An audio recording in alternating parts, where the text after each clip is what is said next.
Hi guys! Today is gagawa tayo ng omelette. Ayan yung omelette mushroom.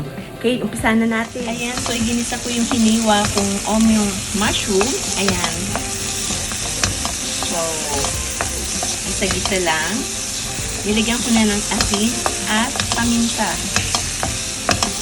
Ayan, medyo luto na siya, I think.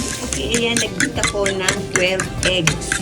Ayan, dinamihan ko dahil marami yung mushroom. So, ilagay na natin yung ating binating itlog. Ayan. Lagyan natin ng grated cheese.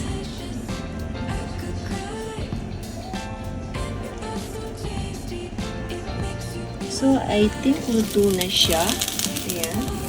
So, ayan na siya. Luto na ang ating omelette.